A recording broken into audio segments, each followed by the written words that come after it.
लगातार 3.5 साल तो सरकार गरीब बच्चों के भविख का कतल कर रही है। इसकी देनदारी देनी पऊगी। केंद्र सरकार ने 309 करोड़ ते 21 लाख रुपये पोस्ट मैट्रिक स्कॉलरशिप के 2015-16 के भेजे आ विद्यार्थियों ने, तो हाले तक अज 17 जून हो गई है, हाले तक ये एक पैसा भी ना किसी इंस्टीट्यूशन को दिता गया, ना किसी बच्चे के खाते च आया। ये सरकार हड़प करके बैठी है। एक पासे तो कहता घर घर नौकरी देवांगे, कित्थे गई घर घर नौकरी? किसी को नौकरी मिली नहीं।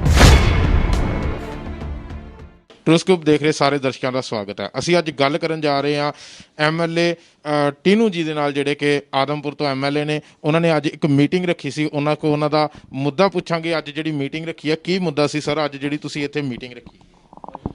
ਅੱਜ ਜਿਸ ਤਰ੍ਹਾਂ ਤੁਸੀਂ ਜਾਣਦੇ ਹੋ, ਪਹਿਲਾਂ ਵੀ ਸ਼੍ਰੋਮਣੀ ਅਕਾਲੀ ਦਲ ਵੱਲੋਂ ਅਸੀਂ ਪੰਜਾਬ 'ਚ ਜਿਹੜਾ ਪੋਸਟ ਮੈਟ੍ਰਿਕ ਸਕਾਲਰਸ਼ਿਪ ਦੇ ਫੰਡ ਆ, ਜਿਹੜੇ ਕੇਂਦਰ ਸਰਕਾਰ ਭੇਜਦੀ ਬੱਚਿਆਂ ਵਾਸਤੇ, ਉਹਦੇ ਵਿੱਚ ਲਗਾਤਾਰ ਕਾਂਗਰਸ ਪਾਰਟੀ ਗੜਬੜ ਕਰਦੀ ਆ, ਉਹਨੂੰ ਮਿਸਯੂਜ਼ ਕਰਦੀ ਹੈ, ਉਹਨੂੰ ਹੜੱਪ ਕਰਦੀ ਹੈ। ਉਹਦਾ ਮੁੱਦਾ ਉਠਾਉਂਦੇ ਰਹੇ ਆ ਵਿਧਾਨ ਸਭਾ 'ਚ ਵੀ। ਅਤੇ ਹੁਣ ਜਿਹੜੀ ਲੇਟੈਸਟ ਗੱਲ ਇਹ ਆ ਬਈ 19 ਮਾਰਚ 2020 'ਚ ਕੇਂਦਰ ਸਰਕਾਰ ਨੇ 309 ਕਰੋੜ ਤੇ 21 ਲੱਖ ਰੁਪਏ ਪੋਸਟ ਮੈਟ੍ਰਿਕ ਸਕਾਲਰਸ਼ਿਪ ਦੇ 2015-16 ਦੇ ਭੇਜੇ ਆ ਵਿਦਿਆਰਥੀਆਂ ਲਈ, ਅਤੇ ਹਾਲੇ ਤੱਕ ਅੱਜ 17 ਜੂਨ ਹੋ ਗਈ ਹੈ, ਹਾਲੇ ਤੱਕ ਇਹਦੇ ਵਿੱਚੋਂ ਇੱਕ ਪੈਸਾ ਵੀ ਨਾ ਕਿਸੇ ਇੰਸਟੀਟਿਊਸ਼ਨ ਨੂੰ ਦਿੱਤਾ ਗਿਆ, ਨਾ ਕਿਸੇ ਬੱਚੇ ਦੇ ਖਾਤੇ 'ਚ ਆਇਆ।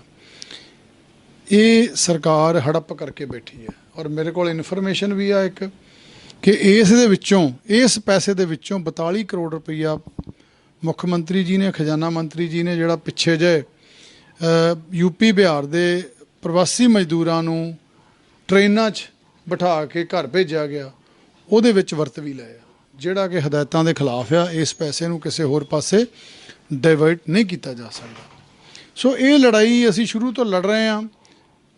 ਕੇਂਦਰ ਸਰਕਾਰ ਦਾ 250 ਤੋਂ ਵੱਧ ਪੈਸਾ ਇਸ ਤੋਂ ਪਹਿਲਾਂ ਦਾ ਪਿਆ ਆ, ਅਤੇ 2491 ਕਰੋੜ ਰੁਪਈਆ ਜਿਹੜਾ ਪੰਜਾਬ ਸਰਕਾਰ ਨੇ ਆਪਣੇ ਬਜਟ ਵਿੱਚ ਰੱਖਿਆ ਸੀ, ਉਹਦੇ ਵਿੱਚੋਂ 24 ਰੁਪਈਏ ਵੀ ਨਹੀਂ ਖਰਚ ਕੀਤੇ ਬੱਚਿਆਂ ਦੇ ਉੱਤੇ। ਅਤੇ ਬੱਚੇ ਆਏ ਦਿਨ ਵਿਚਾਰੇ, ਜਿਨ੍ਹਾਂ ਨੂੰ ਕਲਾਸਾਂ 'ਚ ਹੋਣਾ ਚਾਹੀਦਾ, ਜਿਨ੍ਹਾਂ ਨੂੰ ਘਰ ਬੈਠ ਕੇ ਆਪਣੀ ਪੜ੍ਹਾਈ ਕਰਨੀ ਚਾਹੀਦੀ ਆ, ਉਹ ਆਏ ਦਿਨ DC ਦਫ਼ਤਰਾਂ ਦੇ ਮੂਹਰੇ, ਸੜਕਾਂ ਦੇ ਉੱਤੇ, ਕਾਲਜਾਂ ਦੇ ਮੂਹਰੇ ਧਰਨਿਆਂ 'ਤੇ ਬੈਠੇ ਆ। ਅਤੇ ਉਹ ਬਦਕਿਸਮਤ ਆ।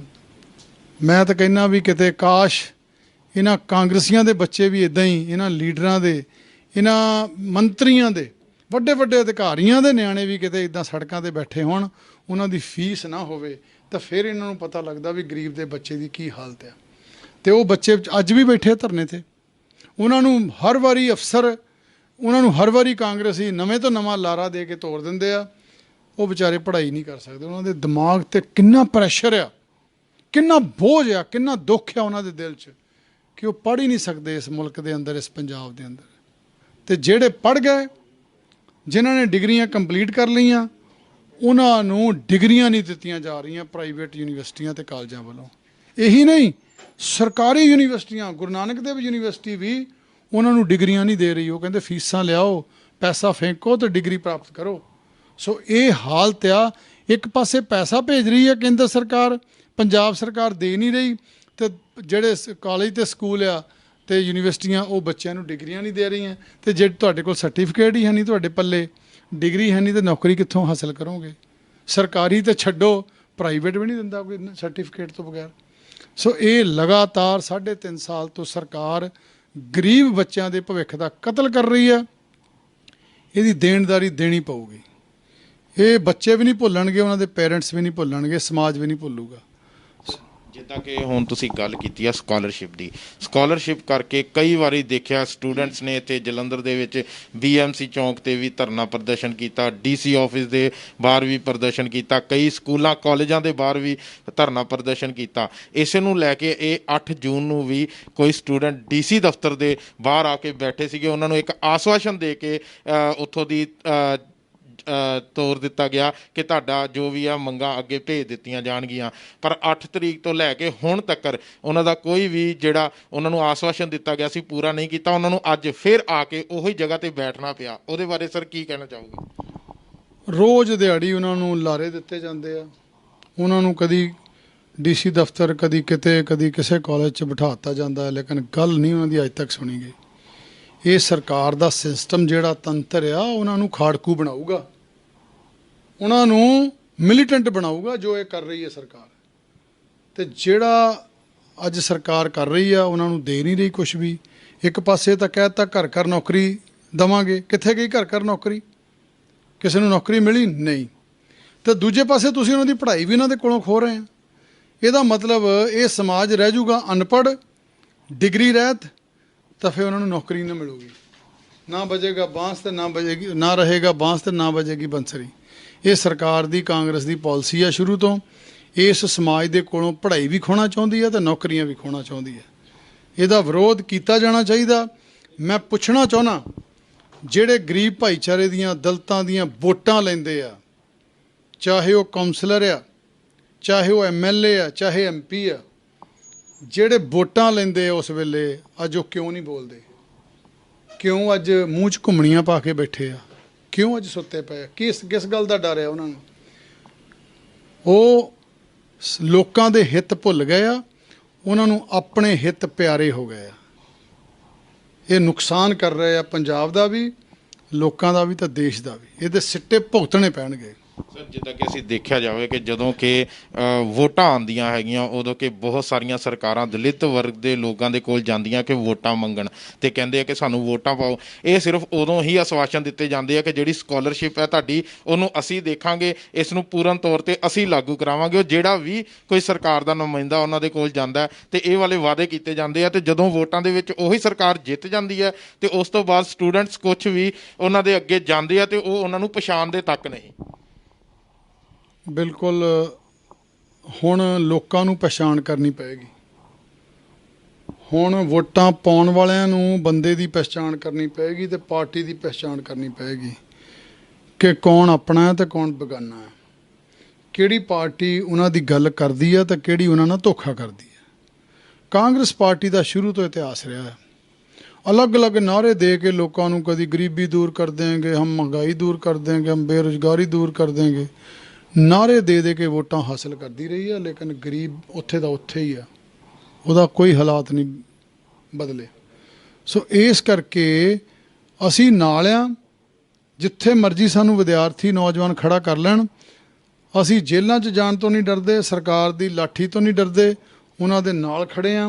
ਵਿਧਾਨ ਸਭਾ 'ਚ ਵੀ ਮੈਂ ਮੁੱਦਾ ਚੁੱਕਿਆ ਸੀ, ਜਦੋਂ ਖਜ਼ਾਨਾ ਮੰਤਰੀ ਨੂੰ ਬੜਾ ਗੁੱਸਾ ਆ ਗਿਆ ਸੀ, ਜਦੋਂ ਮੈਂ ਪੁੱਛਿਆ ਸੀ ਵੀ ਇਹ ਪੈਸੇ ਕਿੱਥੇ ਆ, ਕਿੱਥੇ ਖਪਾਏ ਆ, ਕਿੱਥੇ ਲਾਏ ਆ, ਤਾਂ ਫਿਰ ਬੜਾ ਗੁੱਸਾ ਆ ਗਿਆ ਸੀ ਖਜ਼ਾਨਾ ਮੰਤਰੀ ਨੂੰ। ਸਾਰੇ MLA ਟੁੱਟ ਕੇ ਪੈ ਗਏ ਸੀ। ਸਰ, ਤੁਹਾਡੀ ਉਦੋਂ ਵੀਡੀਓ ਵੀ ਵਾਇਰਲ ਹੋਈ ਸੀ ਕਿ ਤੁਹਾਨੂੰ ਕਿੱਦਾਂ ਲਿਜਾਇਆ ਗਿਆ ਸੀ, ਸਾਰਾ ਕੁਝ। ਉਹ ਤਾਂ ਸਾਰੇ ਲੋਕਾਂ ਨੇ ਦੇਖਿਆ ਕਿ ਤੁਸੀਂ ਇਸ ਵਰਗ ਦੇ ਲੋਕਾਂ ਲਈ ਬਹੁਤ ਕੁਝ ਕੀਤਾ ਤੇ ਇਹਨਾਂ ਪਿੱਛੇ ਲੜੇ ਵੀ ਹੋ। ਤੇ ਮੇਰਾ ਸਿਰਫ ਇੱਕ ਕੁਐਸਚਨ ਇਹ ਸੀਗਾ ਕਿ ਤੁਸੀਂ ਇਹਨਾਂ ਦੇ ਲਈ ਕਰ ਵੀ ਰਹੇ ਹੋ, ਪਰ ਸਰਕਾਰਾਂ ਦੇ ਸਿਰ ਜੂੰ ਕਿਉਂ ਨਹੀਂ ਸਿਰਕ ਰਹੀ ਕਿ ਇਸ ਚੀਜ਼, ਇਸ ਮੁੱਦੇ ਦੇ ਉੱਤੇ ਆ ਕੇ ਇਸ ਨੂੰ ਸੁਲਝਾਇਆ ਜਾਵੇ?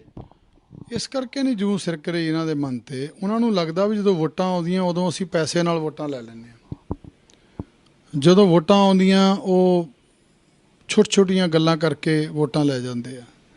ਤੇ ਮੈਂ ਇਹ ਬੇਨਤੀ ਕਰੂੰਗਾ ਸਾਰਿਆਂ ਨੂੰ ਕਿ ਅੱਜ ਇਹਨਾਂ ਦੀ ਸਰਕਾਰ ਦੀ ਕਾਰਜਕਾਰੀ ਦੇਖੋ ਕੀ ਆ, ਕਿਹੜੇ ਵਾਅਦੇ ਕੀਤੇ ਸੀ। ਆ ਹੁਣ ਦੇਖੋ ਸਾਰੇ ਸਕੂਲ ਕਾਲਜ ਬੰਦ ਆ। ਹੁਣ ਉਹ ਕਹਿੰਦੇ ਜੀ ਆਨਲਾਈਨ ਕਲਾਸਾਂ ਲਾਉਣੀਆਂ, ਤੇ ਸਮਾਰਟ ਫੋਨਾਂ ਦਾ ਵਾਅਦਾ ਕੀਤਾ ਸੀ ਸਰਕਾਰ ਨੇ। ਇੱਕ ਬੱਚੇ ਨੂੰ ਸਮਾਰਟਫੋਨ ਨਹੀਂ ਮਿਲਿਆ, ਕੋਈ ਨੌਕਰੀ ਨਹੀਂ ਮਿਲੀ, ਕਿਸੇ ਦਾ ਕਰਜ਼ਾ ਮਾਫ ਨਹੀਂ ਹੋਇਆ, ਕਿਸੇ ਨੂੰ ਸਾਈਕਲ ਨਹੀਂ ਮਿਲੇ। ਕਿ ਕਹਿੰਦੇ ਸੀ ਅਸੀਂ ਸਕੂਟਰ ਦੇਵਾਂਗੇ, ਦਿੱਤੇ ਸਕੂਟਰ? ਨਹੀਂ, ਕੋਈ।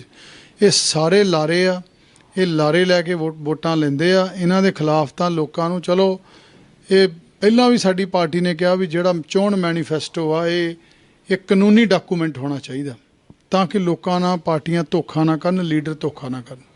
ਇਹਨੂੰ ਕਾਨੂੰਨੀ ਡਾਕੂਮੈਂਟ ਦਾ ਇਹਦਾ ਰੂਪ ਹੋਣਾ ਚਾਹੀਦਾ, ਤਾਂ ਕਿ ਬਾਅਦ ਵਿੱਚ ਇਹਨਾਂ ਲੀਡਰਾਂ ਤੇ ਇਹਨਾਂ ਪਾਰਟੀਆਂ ਦੇ ਖਿਲਾਫ 420 ਦਾ ਪਰਚਾ ਵੀ ਦਰਜ ਹੋ ਸਕੇ। ਇਹ ਪ੍ਰਾਵਧਾਨ ਹੋਣਾ ਚਾਹੀਦਾ। ਔਰ ਲੋਕਾਂ ਨੂੰ ਹੁਣ ਪਹਿਚਾਣ ਕਰਨੀ ਚਾਹੀਦੀ ਹੈ ਵੀ ਕਿਹੜੀ ਪਾਰਟੀ ਨੇ ਉਹਨਾਂ ਦੇ ਹਿੱਤ ਦੀਆਂ ਸਕੀਮਾਂ ਬਣਾਈਆਂ। ਸ਼ੁਰੂਆਤ ਤਾਂ ਕੀਤੀ, ਹੁਣ ਦੱਸੋ ਜਿੰਨੀਆਂ ਸਕੀਮਾਂ ਇਸ ਵੇਲੇ ਜਿਹੜੀਆਂ ਬੰਦ ਆ, ਜਿਹੜੀਆਂ ਬਾਦਲ ਸਾਹਿਬ ਨੇ ਬਣਾਈਆਂ, ਤੇ ਕੋਈ ਨਵੀਂ ਇੱਕ ਸਕੀਮ ਵੀ ਕਾਂਗਰਸ ਪਾਰਟੀ ਦੇ ਸਕੀ ਹੈ? ਆ ਨੀਲੇ ਕਾਰਡ ਅਸੀਂ ਬਣਾਏ, ਜਿਹਦੇ ਨਾਲ ਹੁਣ ਇਲਾਜ ਵੀ ਹੁੰਦਾ, 5 ਲੱਖ ਰੁਪਏ ਤੱਕ ਜੇ ਇਲਾਜ ਹੁੰਦਾ ਤਾਂ ਉਹ ਨੀਲੇ ਕਾਰਡ ਨਾਲ ਹੁੰਦਾ, ਕਣਕ ਵੀ ਮਿਲਦੀ ਆ। ਇਹ ਸਾਰੀਆਂ ਸਕੀਮਾਂ ਕਿਹਨ ਬਣਾਈਆਂ? ਸਾਡੀ ਸਰਕਾਰ 'ਚ ਬਣੀਆਂ। ਕੋਈ ਇੱਕ ਸਕੀਮ ਦਾ ਨਾਂ ਲੈ ਦੇਣ ਕਾਂਗਰਸੀ, ਮੈਨੂੰ ਹੁਣ ਵੀ ਤੇ ਪੁਰਾਣੀ ਵੀ ਇੱਕ ਸਕੀਮ ਵੀ ਲੋਕਾਂ ਦੀ ਬਿਹਤਰੀ ਵਾਸਤੇ ਜਾਂ ਵੈਲਫੇਅਰ ਵਾਸਤੇ ਬਣਾਈ ਹੋਵੇ ਤਾਂ ਅਸੀਂ ਮੰਨਾਂਗੇ ਹਾਂ ਵੀ ਤੁਸੀਂ ਇਹ ਕੰਮ ਕੀਤਾ। ਇਹਨਾਂ ਨੇ ਤਾਂ ਕੋਈ ਸਕੀਮ ਤਾਂ ਕੀ ਬਣਾਉਣੀ ਸੀ, ਤਾਂ ਸਕੀਮਾਂ ਲਾਉਂਦੇ ਆ। ਇਹ ਸਕੀਮਾਂ ਲਾਉਂਦੇ ਆ ਵੀ ਲੁੱਟਣਾ ਕਿੱਦਾਂ, ਭ੍ਰਸ਼ਟਾਚਾਰ ਕਿੱਦਾਂ, ਰੈਵਨਿਊ ਕਿੱਦਾਂ ਕਮਾਉਣਾ, ਲਾਕਡਾਊਨ 'ਚ ਸ਼ਰਾਬ ਕਿੱਦਾਂ ਵੇਚਣੀ ਆ 2 ਨੰਬਰ ਦੀ, ਡਿਸਟਿਲਰੀਆਂ ਖੁੱਲੀਆਂ ਕਿੱਦਾਂ ਰੱਖਣੀਆਂ। ਡਿਸਟਿਲਰੀਆਂ ਵਾਲੇ ਕਰੋੜਾਂ ਰੁਪਈਆ ਕਮਾ ਗਏ। ਰੇਤਾ ਇਹਨਾਂ ਨੇ ਲੁੱਟ ਲਈ, ਸਾਰੇ ਕੁਦਰਤੀ ਸਾਧਨ ਲੁੱਟ ਲਏ ਇਹਨਾਂ ਨੇ, ਜੰਗਲ ਲੁੱਟ ਲਏ ਇਹਨਾਂ ਨੇ, ਸਾਰੇ ਲੱਕੜ ਵੇਚ ਲਈ। ਸੋ ਇਹ ਸਾਰੀਆਂ ਗੱਲਾਂ ਆਮ ਅੱਜ ਦੇ ਨੌਜਵਾਨ ਨੂੰ ਧਿਆਨ 'ਚ ਰੱਖਣੀਆਂ ਚਾਹੀਦੀਆਂ ਕਿ ਇਹ ਪਾਰਟੀ ਲੁੱਟ ਰਹੀ ਆ ਸੂਬੇ ਨੂੰ, ਸੂਬੇ ਦੇ ਸਾਰੇ ਕੁਦਰਤੀ ਸੋਰਸਿਸ ਨੂੰ ਲੁੱਟ ਰਹੀ ਆ। ਤਾਂ ਇਹਨਾਂ ਦਾ ਮੂੰਹ ਬੰਦ ਲੋਕ ਹੀ ਕਰ ਸਕਦੇ ਆ, ਕਿਉਂਕਿ ਲੋਕਤੰਤਰ ਹੈ। ਵਿਧਾਨ ਸਭਾ ਦੇ ਵਿੱਚ ਵੀ ਕੁਐਸਚਨ ਚੁੱਕਿਆ ਸੀਗਾ ਤੇ ਤੁਹਾਡੇ ਨਾਲ ਜੋ ਹੋਇਆ ਉਹ ਸਾਰਿਆਂ ਨੇ ਦੇਖਿਆ ਵੀ ਹੈਗਾ। ਤੇ ਉਸ ਤੋਂ ਬਾਅਦ ਕਿ ਹੁਣ ਇਸ ਸਰਕਾਰ ਕੋਈ ਮੁੱਦੇ ਤੇ ਆਏਗੀ ਜਾਂ ਤੁਸੀਂ ਇਸ ਜਿਹੜਾ ਸਕਾਲਰਸ਼ਿਪ ਦਾ ਮੁੱਦਾ ਆ ਇਹਨੂੰ ਕਿਸੇ ਪਾਸੇ ਲੈ ਕੇ ਜਾਓਗੇ ਤੇ ਕੀ ਇਹਦਾ ਅਗਲਾ ਸਟੈਪ ਰਹੇਗਾ ਤੁਹਾਡਾ? ਦੇਖੋ ਜੀ, ਅਸੀਂ ਤਾਂ ਤੁਹਾਡੇ ਪਹਿਲਾਂ ਸਨਮੁਖ ਮੈਂ ਲੈ ਕੇ ਆਇਆ, ਮੈਂ ਪਹਿਲਾਂ ਵੀ ਮੁੱਦੇ ਲੈ ਕੇ ਆਉਂਦਾ ਰਿਹਾ। ਆ ਹੁਣ 309 ਕਰੋੜ ਤੇ 21 ਲੱਖ ਦਾ ਹੋੜ ਲਿਆਂਦਾ। ਇਹ ਹੁਣ ਸਾਡੀ ਤਾਂ ਲੜਾਈ ਲਗਾਤਾਰ ਚੱਲ ਰਹੀ ਕਾਂਗਰਸ ਨਾਲ, ਤੇ ਲੋਕਾਂ ਨੂੰ ਜਾਗਰਿਤ ਕਰਨ ਦੀ ਲੋੜ ਆ, ਤੇ ਲੋਕਾਂ ਨੂੰ ਹੁਣ ਫੈਸਲਾ ਲੈਣ ਦੀ ਲੋੜ ਆ। ਚਲੋ 2017 ਚ ਕਾਂਗਰਸ ਪਾਰਟੀ ਨੇ ਝੂਠੇ ਵਾਅਦੇ ਕਰ ਲਏ, ਅਣਗਿਣਤ ਵਾਅਦੇ, ਗੁਟਕਾ ਸਾਹਿਬ ਦੀਆਂ ਸੌਹਾਂ ਖਾ ਲਈਆਂ, ਲੋਕਾਂ ਨੇ ਵਿਸ਼ਵਾਸ ਕਰ ਲਿਆ, ਹੋਇਆ ਕੁਛ ਨਹੀਂ। ਅਸੀਂ ਲਗਾਤਾਰ ਲੜਾਈ ਜਾਰੀ ਰੱਖਾਂਗੇ ਕਾਂਗਰਸ ਦੇ ਨਾਲ, ਸਰਕਾਰ ਦੇ ਨਾਲ। ਜੇ ਤਾਂ ਸਾਲ ਇੱਕ ਰਹਿ ਗਿਆ ਇਹਨਾਂ ਦਾ, ਜੇ ਤਾਂ ਇਹ ਕੰਮ ਕਰ ਦੇਣਗੇ ਤਾਂ ਠੀਕ ਆ, ਨਹੀਂ ਤਾਂ ਫਿਰ ਲੋਕਾਂ ਦੀ ਕਚਹਿਰੀ 'ਚ ਲੋਕ ਇਹਨਾਂ ਨੂੰ ਧੂਲ ਚਟਾ ਦੇਣਗੇ। ਐਤਕੀ ਇਹਨਾਂ ਦਾ ਇੰਨਾ ਬੁਰਾ ਹਾਲ ਕਾਂਗਰਸ ਪਾਰਟੀ ਦਾ ਕਰਨਗੇ ਲੋਕ, ਜਿਹੜਾ ਇਹਨਾਂ ਦਾ ਹਾਲ ਜਿਹੜਾ ਨਾ 1997 'ਚ ਹੋਇਆ ਸੀ। ਉਦੋਂ ਇਹਨਾਂ ਨੂੰ 14 ਸੀਟਾਂ ਆਈਆਂ ਸੀ 1997 'ਚ, ਤੇ ਉਹ ਤੋਂ ਵੀ ਮਾੜਾ ਹਾਲ ਇਹਨਾਂ ਦਾ ਅਗਲੀ ਵਾਰੀ ਲੋਕ ਕਰਨਗੇ, ਕਿਉਂਕਿ ਇਹਨਾਂ ਨੇ ਜਿੱਥੇ ਰੱਬ ਦੇ ਨਾਲ ਨਾਂ ਦੇ ਉੱਤੇ ਤੇ ਲੋਕਾਂ ਦੇ ਨਾਲ ਧੋਖਾ ਕੀਤਾ। ਇਹ ਸੀ ਸਾਡੇ ਨਾਲ MLA ਪਵਨ ਕੁਮਾਰ ਟੀਨੂ, ਜਿਨ੍ਹਾਂ ਨੇ ਸਕਾਲਰਸ਼ਿਪ ਦੇ ਉੱਤੇ ਸਾਰੇ ਮੁੱਦੇ ਦੱਸੇ ਹੈਗੇ ਆ, ਜਿਹੜਾ ਕਿ 309 ਕਰੋੜ ਦਾ ਮੁੱਦਾ ਇਹ ਲੈ ਕੇ ਆਏ ਨੇ। ਤੇ ਹੁਣ ਇਹਨਾਂ ਨੇ ਇਹ ਕਿਹਾ ਕਿ ਲੋਕਾਂ ਨੂੰ ਵੀ ਇਹਨਾਂ ਦੇ ਨਾਲ ਨਾਲ ਅਵੇਅਰ ਹੋਣਾ ਪਏਗਾ ਕਿ ਇਸ ਚੀਜ਼ ਦੇ ਉੱਤੇ ਚੱਲਣਾ ਪਏਗਾ ਕਿ ਕਿੱਦਾਂ ਦੀ ਅਗਲੇ ਕਾਰਗੁਜ਼ਾਰੀ ਰਹੇਗੀ। ਕੈਮਰਾਮੈਨ ਰੋਹਿਤ ਦੇ ਨਾਲ ਅੰਮ੍ਰਿਤਪਾਲ ਸਿੰਘ, ਟਰੂ ਸਕੂਪ।